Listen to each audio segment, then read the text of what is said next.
Hi guys, this is Vikram from Evergreen English YouTube channel, and today I will start very important lecture, some important use of pronoun, and this video lecture will help you to improve your English, as well as if you are preparing for any government exam, then it will help you to crack your any government exam. So now we start this lecture, so you watch carefully some important use of pronoun.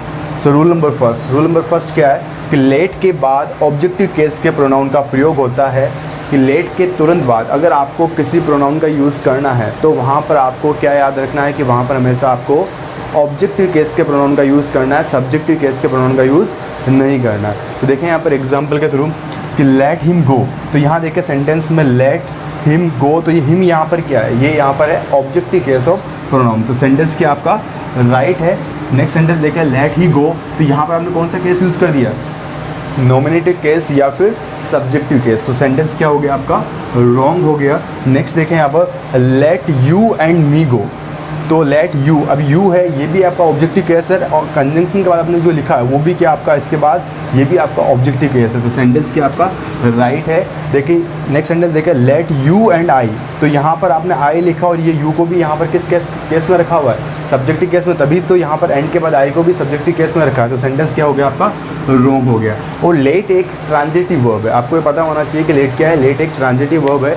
Late के तुरंत बाद जब भी अगर आपको किसी pronoun का use करना है तो वहाँ पर हमेशा ऑब्जेक्टिव केस के प्रोनाउन का यूज़ करेंगे, सब्जेक्टिव केस के प्रोनाउन का यूज़ नहीं करेंगे। नेक्स्ट रूल देखें, रूल नंबर सेकंड, जेरेंड के बाद ऑब्जेक्टिव केस के प्रोनाउन का प्रयोग होता है। एंड लास्ट वीडियो लेक्चर में हमने जाना था कि जेरेंड क्या होता है। जेरेंड का मतलब होता है M V first plus I N जी।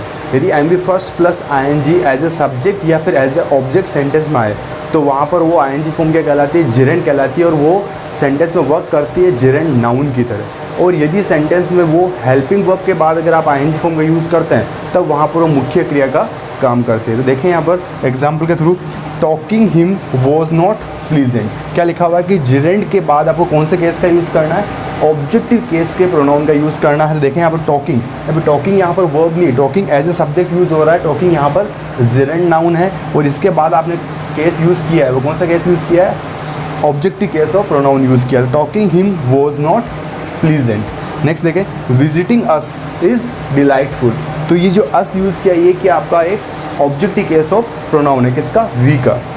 तो आई थिंक गाइज ये आपको क्लियर हुआ होगा कि कैसे हम जेरेंड के बाद और लेट के तुरंत बाद जब भी किसी प्रोनाउन का यूज़ करें तो वहाँ पर सब्जेक्टिव केस का यूज़ नहीं करके वहाँ पर किस केस का यूज़ करेंगे, ऑब्जेक्टिव केस के प्रोनाउन का यूज़ करेंगे।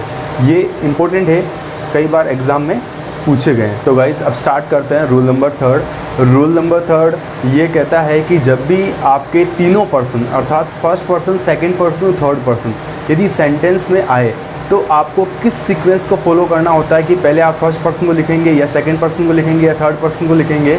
तो इससे कई बार सवाल एग्ज़ाम में पूछे जा चुके हैं, तो आपको इस रूल को समझना है अच्छे से। और यदि आपने first person, second person, third person का जो सेपरेट वीडियो लेक्चर बनाया गया था, अगर वो नहीं देखा है तो आप डिस्क्रिप्शन में जाके वो वीडियो देख सकते हैं। तो अभी हम स्टार्ट करते हैं first person, second person, third person. तो पहले हम ये जान लेते हैं फर्स्ट पर्सन क्या होता है। आई और वी वो होता है आपके फर्स्ट पर्सन, यू होता है आपका second person, he, she and they ये होते हैं आपके थर्ड पर्सन। तो देखें यहाँ पर रूल में तीनों पर्सन के प्रोनाउन का प्रयोग एक साथ करना हो तो 2, 3, 1 के प्रोनाउन को फॉलो किया जाता है।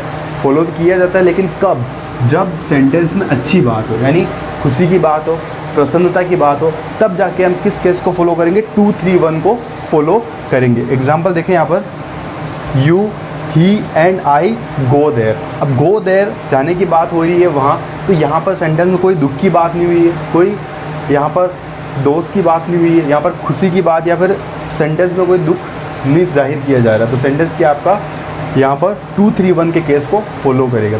लेकिन नोट पे ध्यान दें कि जब भी यदि सेंटेंस में अगर दुख की बात हो, दोस्त की बात हो या किसी को ब्लेम करने की बात हो, तब उस रूल में हम जो रूल है ये 2, 3, 1 को फॉलो नहीं करके किसको फॉलो करते हैं, 1, 2, 3 को फॉलो करते हैं। इसका कारण क्या है, तो एक छोटे से किस्से से जानते हैं कि मानो कि किसी लड़के ने शादी की और नई नवेली दुल्हन जब सुबह उठी तब सास ने कहा कि आप पहली बार घर पे कुछ बनाने जा रहे हो तो आप कुछ मीठा बनाओ। तो दुल्हन गई किचन में और उसने मीठा बनाना स्टार्ट किया। मीठा बनने के बाद दुल्हन ने क्या किया कि दुल्हन को भूख लग रही थी, दुल्हन ने क्या किया कि खाना स्टार्ट कर दिया।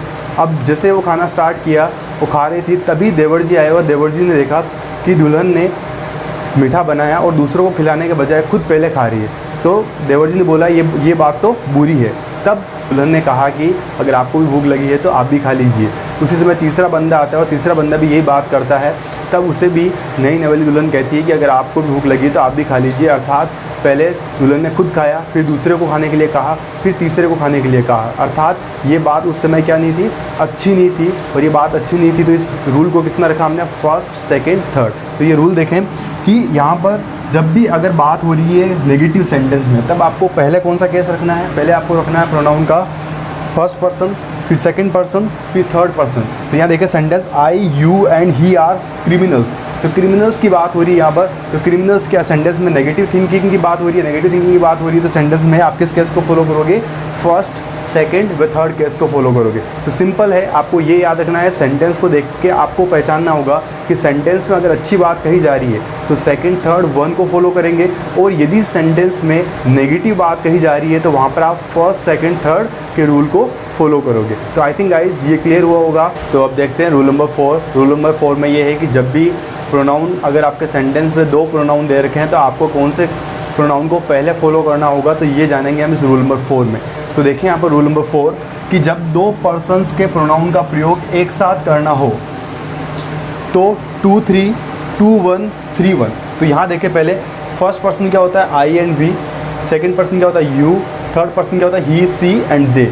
तो इस रूल के अनुसार क्या होगा कि जब सेंटेंस में अच्छी बात कही जा रही है, क्या बात कही जा रही है, अच्छी बात कही जा रही है, तब आपको सेंटेंस में अगर 2 प्रोनाउन दे रखे हैं कि एक दे रखा है आपको सेकंड पर्सन का और एक दे रखा है आपको थर्ड पर्सन का, तब आपको क्या फॉलो करना पड़ेगा, पहले तो आपको याद रखना है कि पहले आपको सेकंड पर्सन को लिखना है, फिर थर्ड पर्सन को लिखना है।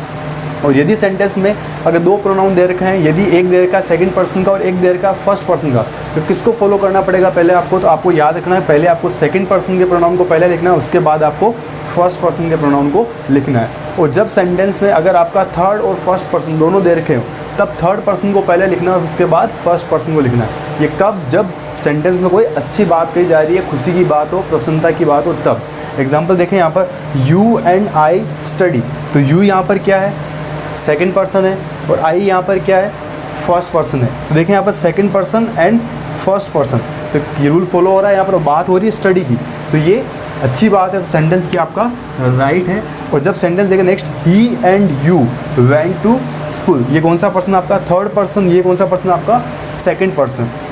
तो थर्ड पर्सन और सेकंड पर्सन कहीं है नहीं है, और सेंटेंस से बात हो रही है अच्छी, तो यहाँ पर सेंटेंस की आपका रॉन्ग है, क्योंकि यहाँ पर आपने कौन सा पर्सन का यूज़ कर दिया, यहाँ पर आपने थर्ड पर्सन का यूज़ कर दिया, उसके बाद आपने सेकंड पर्सन का यूज़ किया। तो सेंटेंस क्या हो गया आपका, रॉन्ग। सेंटेंस राइट कैसे होगा, इसको ऐसे लिखना होगा, you and he went to school. तो कौन सा रूल फॉलो होगा आपका, ये 2 3 का केस फॉलो होगा, तो सेंटेंस क्या हो जाएगा, राइट हो जाएगा। तो नोट देखें यहाँ पर कि जब भी अगर सेंटेंस में बुरी बात हो, पाप की बात हो, दोस्त की बात हो, तब वहाँ पर सेंटेंस में किस सीक्वेंस को फॉलो करेंगे, देखें यहाँ पर। लेकिन जब वाक्य में 2 प्रोनाउंस हो और वाक्य में बुरी बात हो, तब फर्स्ट सेकंड यानी फर्स्ट पर्सन को लिखेंगे, फिर सेकंड पर्सन को, उसके बाद फर्स्ट पर्सन, फिर थर्ड पर्सन, फिर सेकंड पर्सन या थर्ड पर्सन के प्रोनाउन को फॉलो करते हैं। अर्थात सेंटेंस में 2 प्रोनाउन दे रखे हैं और बात अगर सेंटेंस से बुरी है और या फिर दोस्त से या ब्लेम की तरह कही गई कोई बात है, तो वहाँ पर आपको इस केस को फॉलो करना होगा, ये आप ध्यान रखें। जैसे एग्जाम्पल देखें, आई एंड यू आर गिल्टी। आई यहाँ पर कौन सा पर्सन है आपका, फर्स्ट पर्सन है, एंड यू यहाँ पर कौन सा पर्सन है आपका, सेकंड पर्सन है। अर्थात फर्स्ट सेकंड का रूल फॉलो हो रहा है, बात हो रही गिल्टी की, दोस्त की, तो सेंटेंस की आपका राइट है। नेक्स्ट देखें, you and I R guilty. You यहाँ पर कौन सा पर्सन है, सेकंड पर्सन, एंड आई यहाँ पर कौन सा पर्सन है आपका, फर्स्ट पर्सन, यानी सेकंड और फर्स्ट फॉलो हो रहा है। और यहाँ देखिए सेकंड और फर्स्ट है क्या है, इसमें नहीं है, और बात किसकी हो रही है, दोस्त की बात हो रही है, गिल्टी की, तो सेंटेंस की आपका रॉन्ग है। तो इस तरह से आप सेंटेंस को फॉलो कर सकते हैं और इस तरह से इस रूल को समझ सकते हैं। इंपॉर्टेंट है ये रूल, कई बार एग्ज़ाम में इससे सवाल बन चुके हैं, तो इस रूल को आप याद रखें और इसे बार बार रिपीट करें, बार बार इस वीडियो देखें, ताकि आपको जो कमी है या फिर आपकी जो प्रॉब्लम आ रही है जिस चीज़ से समझने में, वो आपके वहाँ रिमूव हो जाएगी। I think guys it's enough for today, and if you are new on this channel, then subscribe the channel and click the bell icon for more new updates, and thanks for watching this video.